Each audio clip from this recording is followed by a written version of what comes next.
Assalamualaikum warahmatullahi wabarakatuh. Hello my students, how are you? I hope all of you are fine. Alright, today I would like to explain you about one of English material that is about descriptive text. But before that, I would like to remind you about how to keep healthy during pandemic COVID-19. First, wear your mask. Second, use hand sanitizer. Third, keep the distance. And it is better for you if you just stay at home. Baiklah, berikut penjelasan dari saya. Check this out.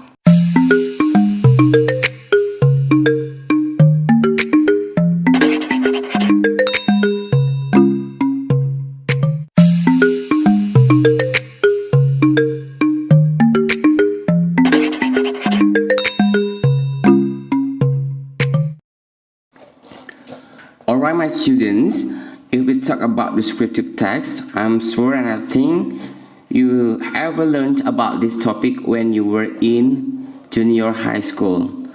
Dan saya rasa ini bukanlah hal yang asing bagi kalian karena kalian sudah pernah mempelajarinya ketika kalian duduk di bangku SMP. But today kita fokus kepada descriptive text tentang describing place ya, yaitu tempat-tempat bersejarah dan tempat pariwisata terkenal lainnya.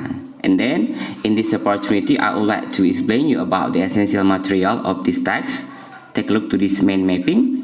There are definitions, social function, generic structures, and language features. Okay, let's begin from the first step. It is about definitions. What is descriptive text?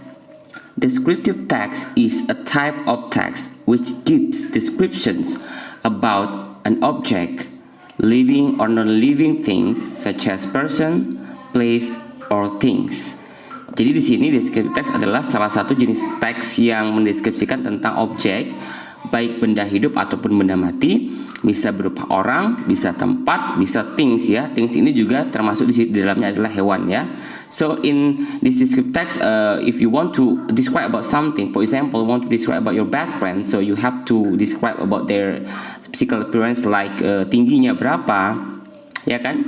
Pawakannya bagaimana, bentuk wajahnya, rambutnya dan sebagainya. Begitu juga pada fokus kita hari ini, if you want to describe the place, ya, so kamu harus mendeskripsikan tentang bagaimana misalnya bangunan nih, tingginya berapa dan lain sebagainya. And then take a look to the social function. The social functions of writing descriptive text is to describe and reveal a particular person, place, things, or animal. Itulah social functionnya ya. Karena semua teks memiliki social function masing-masing. And then if we talk about generic structures, there are two parts. They are the identifications and descriptions. Identifications biasa diletak di awal paragraf pertama dan yang kedua itu akan ada deskripsi. Pada description inilah kita mulai mendeskripsikan bagaimana keadaan tempat yang akan kita deskripsikan ya, memberikan ciri-ciri fisiknya tertentunya. And then selanjutnya ketika kita membuat teks berbentuk deskriptif, satu hal yang perlu kalian amati adalah tentang language features-nya. Nah, bagaimanakah language features dari teks deskriptif? Berikut penjelasannya. Alright, untuk language features ya ada beberapa di sini ya. Ada specific participant, penggunaan adjektif, penggunaan simple present tense dan action verbs. Nah, specific participant itu sendiri adalah kita harus memilih objek tertentu ya. Ya, tidak yang bersifat umum. Contohnya seperti kita talking about my house, Borobudur Temple, and many more.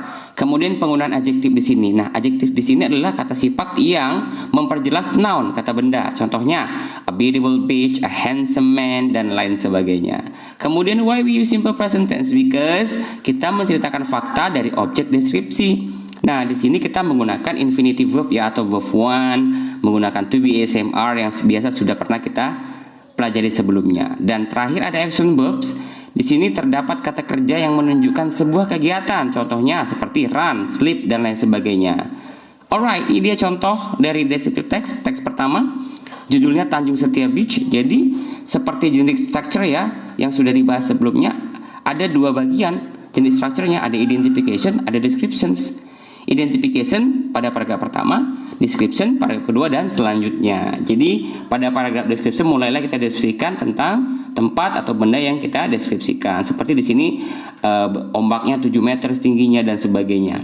Oke. Dan untuk deskriptif itu sendiri ya, kita bisa lihat ada to be SMR seperti language features tadi, kita menggunakan simple present tense ya. Verb 1, ada action verbs juga. Dan di contoh teks kedua juga sama. Ini tentang berburu temple. Ya, there are identifications and descriptions. Jadi tetap pada generic structure-nya gitu. Jadi ketika kita nanti membuat teks deskriptif, kita harus ikuti generic structure sama language features-nya. Ya. So after these lessons, I would like to invite you to make your own descriptive text. Jadi benar-benar diamati ya. Dari teks kedua ini juga kita lihat penggunaan present tense-nya dari mulai to be, is, it is, consider, ya kan? Dan beberapa kata kerja pertama dan lain sebagainya. Dan deskripsinya tentunya ada seperti ada panelnya 2672 panel, 504 status dan sebagainya. Statue ya, bukan status. Kemudian beberapa deskripsi tentang Borobudur Temple itu sendiri. And setelah ini kita akan memasuki tahapan activity yang berikutnya, yaitu menganalisis fungsi sosial, struktur teks, ya, dan juga language features. Kemudian kita akan comparing, membandingkan antara dua teks dengan finding similarities and differences. Nah, setelah kita melakukan dua kegiatan tersebut, baru kita akan berlatih atau belajar untuk menulis sebuah teks deskriptif. And finally, saya akan tagih tugas kalian dengan teks deskriptif yang sudah kalian buat. Okay, so I think that's all what I can explain about. So I hope you can understand. And finally, see you later. Assalamualaikum warahmatullahi wabarakatuh.